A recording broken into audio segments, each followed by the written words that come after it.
தமிழகமெங்கும் கிளைகள் கொண்ட Annamal institute of hotel management and hospital management படிப்பில் சேர்வதற்கான அட்மிஷன் நடைபெறுகிறது. ரமேஷ் பாபு சார், இதுல உங்களுடைய பார்வை என்ன? 3 பேர் 3 கோணங்களை முன்வைக்கிறாங்க.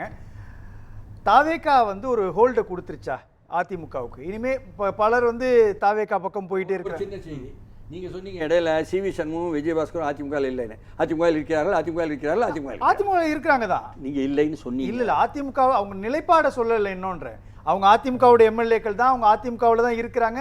அடிப்படை உறுப்பினர்லேருந்து அவங்க யாரும் நீக்கவும் கிடையாது. அது மட்டும் இல்ல, அவங்களுடைய நிலைப்பாட்டில் சாவியையும் புதுசா மாவட்ட எடப்பாடி உங்க கையில கொடுத்துட்டாங்க, பசுபதி கையிலையும் இங்கே கொடுத்துட்டு அதற்கு பிறகு போய் இவர் தேர் இழுத்தாரு, அவர் நன்றி சொல்ல போனாரு.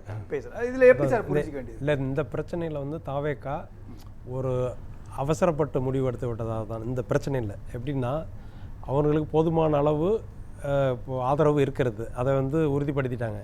அதற்கு பிறகும் இந்த இரு அணிகளாக இவர்களை பயன்படுத்தி அதை அவசரமாக செய்ய போய் தான் இந்த சிக்கலில் மாட்டிக்கிட்டாங்க.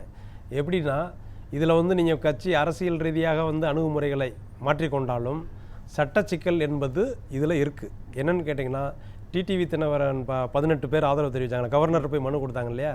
அந்த வழக்கு விசாரணையில் கோர்ட் என்ன சொல்லுது, மனசில் நினச்சாலே ஒரு தலைமைக்கு எதிராக அவருக்கு எதிர்ப்பு மனப்போக்கை நீங்கள் வெளிப்படுத்தினாலே அதை கட்சி தாவலாகத்தான் ஏற்றுக்கொள்ளப்படும் அப்படின்ற ஒரு அடிப்படையில் தான் அந்த தீர்ப்பு வழங்கினாங்க. அந்த 18 உறுப்பினர்களை நீக்கம் சரி அப்படின்னு சொல்லி. அதே மாதிரி கட்சி தாவல் தடை சட்டம் ஒரு உறுப்பினர் இப்போ ஒரு கட்சி உறுப்பினரை போய் பார்த்தாலே ஒரு விஷயமாக அதுக்காக தனிப்பட்ட முறையில் சந்திச்சா அதுவுமே ஒரு கட்சி தாவல் தடை சட்டம் அப்படின்றதில் வந்துடுதுன்றதான் சொல்கிறாங்க. மனசில் நினச்சாலும் சரி, ஒரு இன்னொரு கட்சி உறுப்பினரை போய் நேரடியாக வேறு அரசியல் ரீதியாகவோ அல்லது அலுவல் ரீதியாகவோ பார்த்தாலே அது ஒரு தடை சட்டம்ல அமலாகும் அப்படின்றாங்க.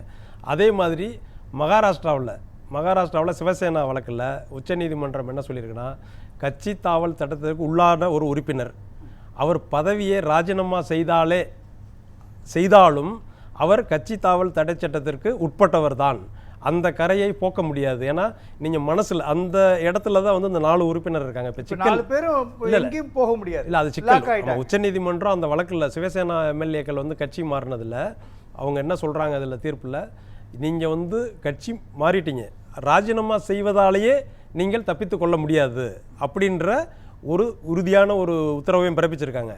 அந்த அடிப்படையில் இந்த 4 பேருக்கும் சிக்கல் தான். ஏன்னா அதனால தான் சபாநாயகர் இந்த இடத்துல டிஎஸ்எஸ் மணி சார் சொல்லும்பொழுது கூட ஒரு விஷயத்த சொல்றாரு இல்லையா? இப்போ இந்த இடத்துல சபாநாயகர் ஒன்று அதிமுகவுடைய பொதுச் செயலாளராக இபிஎஸ் கொடுத்து அந்த கடிதத்தின் மேல ஒரு நடவடிக்கை எடுத்திருக்கணும், அல்லது அதன் மேல பரிசீலனை இருக்குன்னு சொல்லும் பொழுது இந்த ராஜினாமாவே பரிசீலனையில வச்சிருக்கணும். இந்த 2 புள்ளையும் விட்டுட்டார் இல்லையா? இப்போ இந்த இடத்துல 4 பேர் நீங்க உங்க 4 பேரை காப்பாத்திக்கிங்கன்னு ஒரு ஸ்டாண்ட் எடுக்குமா தாவேகா, அல்லது சபாநாயகர் பக்கம் நிற்குமா? ஒரு ரெண்டும் இல்லாத ஒரு நிலையில தானே இருக்குது தாவேகா. இது ஒரு இக்கட்டான சூழ்நிலை தான். இப்போ சபாநாயகர் பரிசீலனைக்கு இப்போ மணி சார் சொல்லியிருந்தாரு, வாங்கி வச்சுட்டு அவசரப்பட்டு சொல்லியிருக்கக்கூடாது, ஏன்னா உடனடியாக கொண்டிருக்கக்கூடாது என்பது தான். அதனால தான் இந்த சிக்கல் ஏற்பட்டுள்ளது. ஒன்று, சட்ட ஆலோசனைகளை பெற்று எந்த மாதிரியான முடிவுகளை எடுத்திருக்கலாம். ஏன்னா அவருக்கு கால அவகாசம் எப்பவுமே இருக்குது, உடனடியாக அறிவிக்க வேண்டிய அவசியம் இல்லை இந்த இடத்துல. அந்த அறிவித்ததுனால தான் இந்த ஒரு சிக்கல் ஏற்பட்டுள்ளது. ஏன்னா அவங்க 4 பேருக்கு இன்றைக்கி முடிவு சொல்ல முடியாததுக்கும் காரணம் ஒன்று கோர்ட்டில் இருக்கிறது, அதற்கடுத்து இந்த மாதிரியான ஒரு வாய்ப்பும் அவங்களுக்கு என்னென்னா தகுதி நீக்கம் செய்யக்கூடிய வாய்ப்பு இருக்கிறது. ஏன்னா அந்த வழக்கு முன்னுதாரணமாக சொல்லியிருக்காங்க முன்னாலே. அதே மாதிரி இதை ஹேண்டில் பண்ண விதம் இப்போ அவங்க 2 அணியாக பிரிஞ்சாங்க.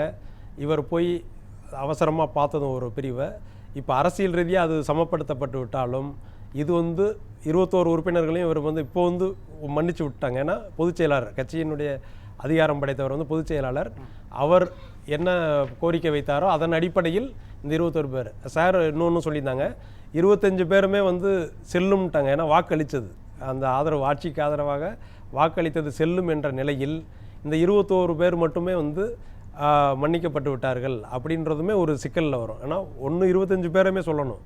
இந்த மாதிரியான இடியாப்ப சிக்கலில் இது மாதிரியான செயல்பாடுகள் இருக்கு. எடுத்துக்க முடியுமா? அல்லது இன்னொன்னு 5 தொகுதிகளுக்கான இடைத்தேர்தல் வரும், அப்போ அதிமுகவுடைய தயவு நமக்கு தேவைப்படலாம் அப்படின்ற ஒரு கால்குலேஷன் இருக்கு. ஒண்ணு சட்ட ரீதியிலான நடைமுறை அடிப்படையில் இதை சால்வ் பண்றதுக்கு ட்ரை பண்றாங்க. இன்னொன்னு இடைத்தேர்தல்லாம் இருக்குது.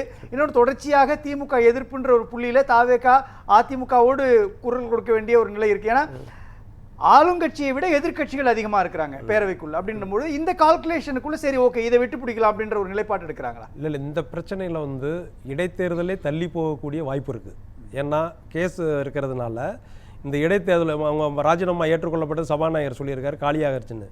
ஆனால் கேஸ் வந்து அங்கே உச்சநீதிமன்றத்தில் சிபிஐ வழக்கு வேற பதிவு பண்ணியிருக்காங்க. ஏன்னா குதிரை பேரம் நடந்திருக்கு, இதில் வந்து பணமோ ஏதோ பரிமாறப்பட்டிருக்க வாய்ப்பு இருக்கிறது. அதனால சிபிஐ விசாரணை தேவை அப்படின்றத அதிமுக தரப்பு கொடுத்துருக்காங்க.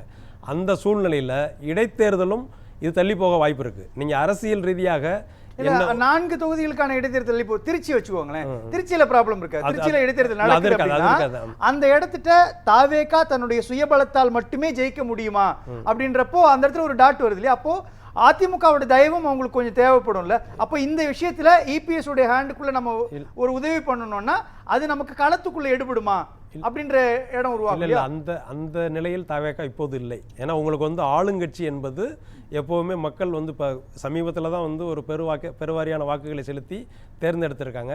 பொதுவாக தமிழக வரலாற்றில் வந்து ஆளுங்கட்சிக்கு இடைத்தேர்தல் என்பது ஒரு சாதகமான அம்சம். அதில் கூடுதலாக அவர் வந்து அரசியல் சாணக்கியத்தனமாக கட்சிகளை வந்து திமுக கூட்டணியிலிருந்து அவங்க வந்து விலகி வந்துட்டாங்க. இப்போ காங்கிரஸ், தேசிய இது ஐயுஎம்எல், விசிகா, திமுகவில் இருந்த கட்சிகள் எல்லாம் இங்கே வந்துட்டாங்க. அவங்களும் இடைத்தேர்தலில் ஆதரவு கொடுப்பாங்க. அதை தாண்டி தனியாகவே வெற்றி பெற்ற தொகுதி தான். அதனால் வந்து அதில் எந்தவித வெற்றி பெறுவதற்கான எந்த சிக்கல் இல்லை. அதிமுகவுடன் அவர்கள் சமரச போக்குக்கு செல்வதற்கான ஒரு இடையூறு இருக்கிறது. ஏன்னா அந்த கட்சியிலிருந்து தான் நிர்வாகிகளை இந்த முன்னாள் அமைச்சர்கள், ஒன்றிய செயலாளர்கள், மாவட்ட செயலாளர்கள்லாம் தொடர்ந்து அதிக எண்ணிக்கையில் சேர்ந்து கொண்டிருக்கிறார்கள். அதை வந்து ஒரு விழாவாகவே பார்த்தோம் கடந்த மாதம். அதனால் வந்து அரசியல் ரீதியாகவும் அவர்கள் எப்படி இணக்கமாக செல்வதற்கான வாய்ப்பு மிக குறைவு. நான் இப்படி புரிஞ்சுக்கிறேனே, இப்போ அதிமுகவில் இருக்கக்கூடிய முன்னாள் அமைச்சர்கள் அல்லது முக்கியமான நிர்வாகிகள் தாவேகாவுக்கு போகாம இருக்கிறதுக்கான ஒரு ஸ்பேஸை இது உடைச்சிருச்சு, அப்படிதானே?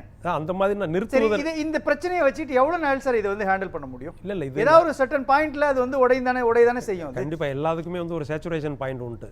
எல்லாம் போய்கிட்டு இப்போ வந்து நிறைய பேர் அங்கே வந்து என்ன பண்ணுறாங்க, ஆளுங்கட்சி இது வந்து எப்படின்னா ஒரு மன ரீதியான, அதாவது சைக்காலஜிக்கலாக தான் பண்ணுறாங்க. ஒரு கட்சி ஜெயிக்கும் போது உடனடியாக வந்து அந்த கட்சிக்கு நிறைய பேர் வந்து மாற்றுக் கட்சியிலேருந்து செல்வது ஒரு இயல்பான விஷயம்தான். ஆனால் இந்த தடவை என்னென்னா இவங்க வந்து ஒரு எதிர்பாராத ஒரு பெரும் வெற்றியை பெற்றதுனால இனி இவர்கள் தான் அடுத்த ஒரு 10 ஆண்டுகளுக்கு அல்லது 15 ஆண்டுகளுக்கு ஆட்சியை தக்க வைத்துக் கொள்வார்கள், அவர்களுக்கு தான் செல்வாக்கு இருக்கிறது என்ற ஒரு பரவலான கருதுவதால் எந்த கட்சி ஒரு பலவீனமாக அவங்க நினச்சிக்கிறாங்களோ, ஏன்னா நிர்வாகிகள் திமுகவிலேருந்து சில பேர் போகிறாங்க, அதிமுகவிலேருந்து நிறைய பேர் போகிறதுனால இது வந்து ஒரு நிலையை அடையலாம். இந்த சிக்கலுக்கு பிறகு கொஞ்சம் தள்ளி போகலாம். ஏன்னா சேர விரும்புபவர்களுக்கு வர முக்கியமான நிர்வாகிகள் வந்து சேர விரும்புபவர்களுக்கு கொஞ்ச நாள் அவங்கள வந்து ஹோல்டு பண்ணி வைக்கிறதுக்கான ஒரு சூழ்நிலை உருவாகியுள்ளது. இப்பொழுதைக்கு தாவேகா அரசுக்கு இந்த சூழ்நிலையை சமாளிப்பதற்கு ஒரு கால அவகாசம் அவங்களுக்கு தேவைப்படுகிறது. அதனால் இப்போ அந்த விஷயத்தில் தான் கவனம் செலுத்துவதற்கான வாய்ப்பு அவங்களுக்கு அதிகமாக இருக்குது. அறிவிப்பு என்பது சட்ட நடைமுறை தான். ஏன்னா வந்து இடைத்தேர்தலுக்காகன்னு வாக்களிச்சிருக்காங்க. அது வந்து இந்த தருணத்தில் வந்து அது ஏன்னா ஆட்சியின் செயல்திறனை மதிப்பிடுவதற்கான காலம் அல்ல. ஏன்னா ஒரு 6 மாதம் 1 வருஷம் இருந்தால் கூட ஏதாவது பிரச்சனைகளின் அடிப்படையில் அந்த மாதிரியான ஒரு சூழ்நிலை உருவாகலாம். ஆனால் இப்போதைக்கு தாவேகா தான் வெற்றி பெற அதிக வாய்ப்பு இருக்கிறது. அதனால் இடைத்தேர்தலுக்காக அல்ல. ஆனால் இந்த அறிவிப்பு என்பது இந்த 21 பேர் 25 பேர்ன்றாங்க இல்லையா, இது வந்து சபாநாயகருக்கு அதிகாரம் இருக்குது. இருந்தாலும் இது ஒரு சிக்கலான சூழ்நிலை நிலவுவதால் இது வந்து கோர்ட்டில் வந்து வாய்ப்பு அதிகமாக இருக்கிறது. இந்த பிரச்சனைக்கு தீர்வு. ஒரு சிறந்த வழக்கறிஞர் 2 முறை சட்டமன்ற உறுப்பினராக இருந்தார். மிகுந்த எச்சரிக்கையோடு தான் இதை கையாளுவார். அந்த சட்ட நடைமுறைகளுக்கு உட்பட்டு தன்னை தற்காத்துக் கொள்வதற்கான அந்த நடைமுறைகளையும் விரைவில் செய்வார், சட்ட ஆலோசனையும் பெறுவார் அப்படின்னு தான் நான் நம்புகிறேன். நன்றி சார்.